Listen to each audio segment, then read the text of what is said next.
Bonjour, bienvenue sur ma chaîne pour la lecture de vos énergies pour la semaine du 3 au 9 novembre. J'espère que vous allez bien, que vous avez passé une bonne semaine. On se retrouve donc pour entendre et découvrir les messages qui vous sont adressés. Et nous commençons tout de suite avec les énergies de l'univers. Et cette semaine, vous avez l'alchimie et la magie. Après le courage des océans, l'alchimie et la magie, carte numéro 43. Si vous regardez bien autour de vous, vous constaterez que la magie se trouve partout. Vous-même êtes la magie. La magie ne relève pas du miracle, même si l'on peut parfois la considérer comme telle. Le doute anéantit plus fortement les rêves que l'échec. Ayez confiance en vos capacités. Tissez ensemble toutes les pièces disparates. La petite phrase qui donnera le ton. Ton enfant intérieur, ton âme d'enfant t'appelle.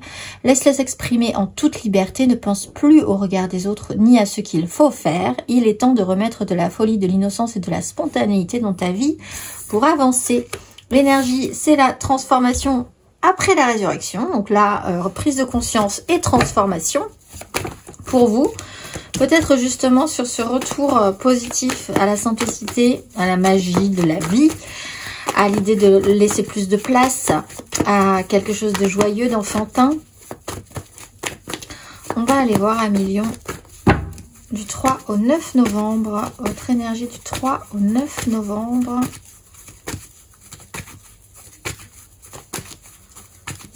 Pour nos amis lions.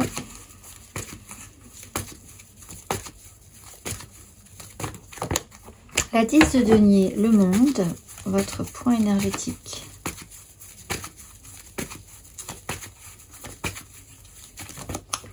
Valet de denier, le cavalier d'épée. Où allez-vous ainsi?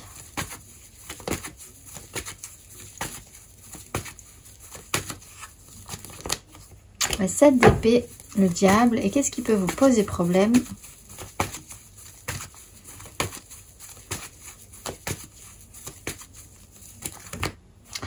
Roi de bâton. Alors, on pourrait vous dire ici, mais est-ce que vous pourriez essayer d'être un peu moins sérieux sur un sujet, de le prendre avec moins d'importance que ça n'en a?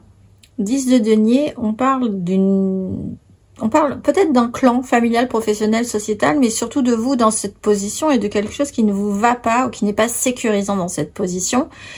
Il y a quelque chose qui devrait être donné mais qui ne l'est pas, qui devrait être échangé, communiqué entre vous et les autres et ça ne fonctionne pas forcément idéalement.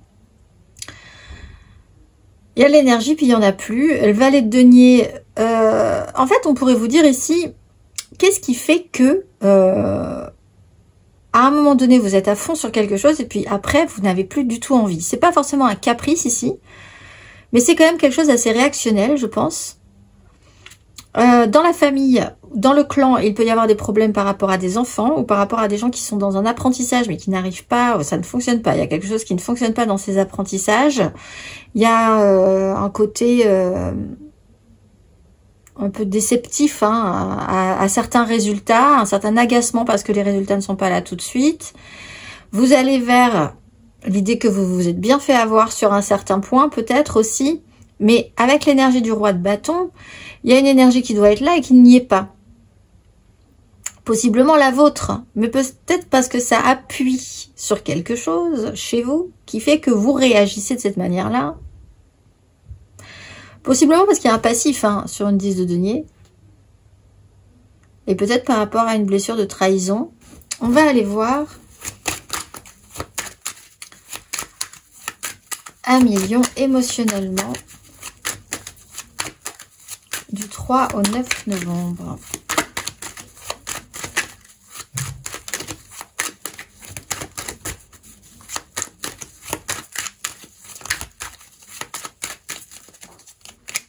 As de bâton, votre point émotionnel.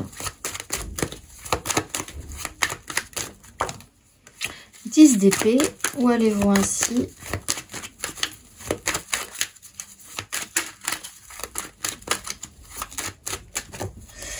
Huit de bâton, et qu'est-ce qui peut vous poser problème?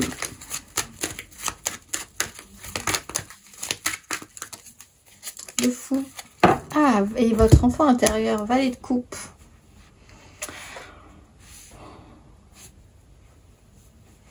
Alors alors on voit quand même ici cet entre-deux, entre la résurrection, le jugement et la phase de transformation.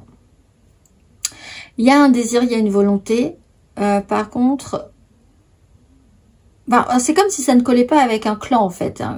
C'est-à-dire que là, vous ressentez que vous n'avez pas spécialement le soutien de ce clan, qu'il soit familial, professionnel ou sociétal. Ça peut parler de certaines formes d'échec, une sensation d'échec quand vous étiez jeune aussi, ou la façon dont vous vouliez vous conformer à une certaine normalité dans un clan. La normalité ici, ça colle pas forcément non plus. 10 d'épée.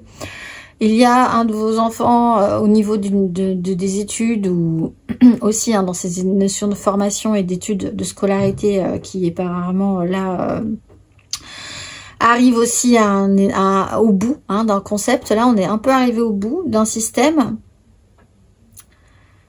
En fait, il faut quand même se dire qu'il faudrait définitivement clore un sujet chez vous qui est sensible, possiblement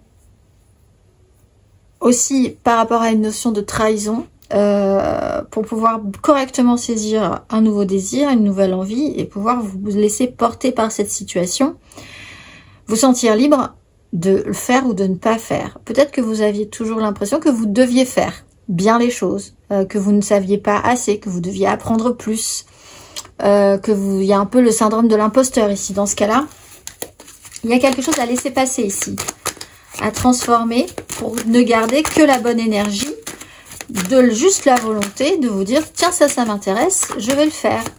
Je ne suis pas obligée de tout savoir pour me dire que je sais des choses quand même déjà un peu et que je peux commencer à m'amuser à faire. On va aller voir un million matériellement, concrètement.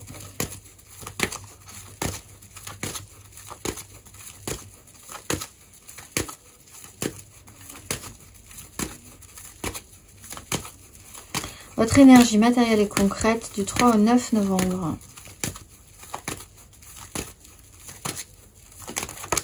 La mort, la 7 de bâton, ne plus être en lutte. Votre point matériel et concret. 5 de coupe, le jugement. Où allez-vous ainsi?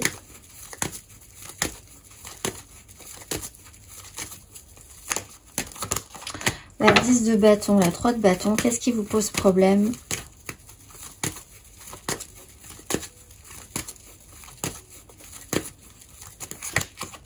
Le magicien, vous dire que tout est possible, que vous pouvez tout faire. Vous avez peut-être l'impression que vous avez trompé, vous êtes dans une sensation de leurre. Ou alors là, vraiment, on peut vraiment avoir un syndrome de l'imposteur. Hein. Là, c'est quelque chose qui serait très intéressant de laisser passer. Et de vous dire que de toute façon, vous êtes comme tout le monde. Votre enfant intérieur, il a aussi le loisir et la joie et la possibilité de pouvoir faire des choses sans avoir une pression de fou là-dessus. Phase de transformation. Par rapport à un méga clan, donc familial, professionnel, sociétal, votre positionnement par rapport à ça va se transformer. 5 de coupe, on parle de culpabilité, d'échec, de tristesse, de s'en vouloir de quelque chose, de regarder plutôt le verre à moitié vide que le verre à moitié plein, de s'en vouloir, de rater des choses, de pas être suffisamment bien, de pas avoir suffisamment appris, de devoir lâcher, d'avoir lâché des choses, de vous dire, des fois je me lance dans quelque chose et puis j'arrête, et puis après... je vais jamais au bout de quelque chose. Ça peut être assez déceptif. Vous avez pu vous décevoir. Vous avez pu décevoir certaines personnes. Certaines personnes ont pu agir comme ça avec vous et ça a pu aussi vous décevoir. Enfin, il y a tout un travail à faire là-dessus de nettoyage en fait. Hein, sur cette notion d'arrêter de porter sa charge. La mort est là pour encadrer, vous dire vous avez toutes les possibilités, vous avez la liberté finalement de décider d'arrêter de porter une culpabilité, le poids des responsabilités, en plus des choses qui ne vous appartiennent même pas. Vous portez beaucoup sur vous, sur vos épaules, pour quelle raison exactement? Ami Lion. On va aller voir.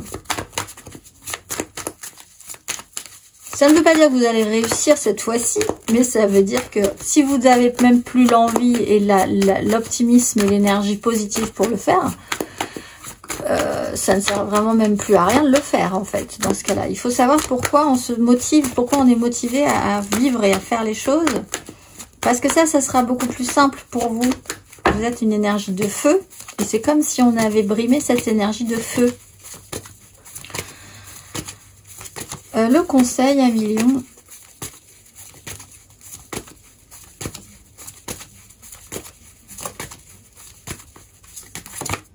La 3 d'épée, voir la vérité en face. Il y a quand même cette idée que la réalité parfois ne colle pas. En soi, ben, tant pis, c'est pas grave.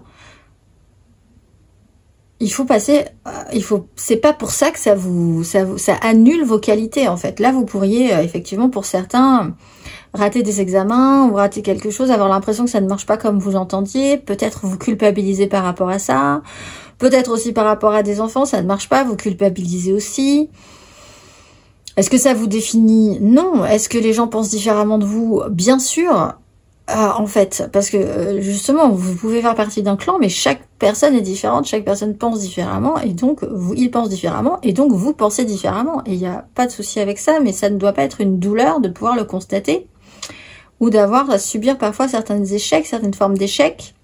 Pour certains, vous allez vouloir quand même passer des examens ou passer des choses comme ça importantes pour vous et faire semblant ou tricher, hein, littéralement, ou que votre enfant triche et que se fasse prendre au regret d'eux. Mais bon, après, est-ce que ça résume toute votre personnalité ou toute la personnalité de votre enfant? Pas forcément non plus. Bon, constatez qu'une réalité ne fonctionne pas avec la vôtre, que quelqu'un ne pense pas comme vous, que les choses sont... Des fois, ça marche pas. C'est quand même quelque chose qui peut être envisagé pour vous, pour passer ce palier. À vous de voir comment vous voulez agir, en fait, hein, par rapport à une situation. Qu'est-ce que ça fait? Qu'est-ce qui fait peur à votre enfant intérieur dans cette situation? À qui avez-vous envie de plaire? Autant pour faire pour certains ce que vous allez faire, hein, c'est-à-dire avec cette notion de tromperie. On va aller voir. Nous avons une pleine lune le 5, le mercredi 5. Donc nous allons voir le message qui vous est adressé pour cette pleine lune du 5. Non. Alors, pour ceux qui veulent tricher, la réponse est non. Non, non, non. Et le plan sacré.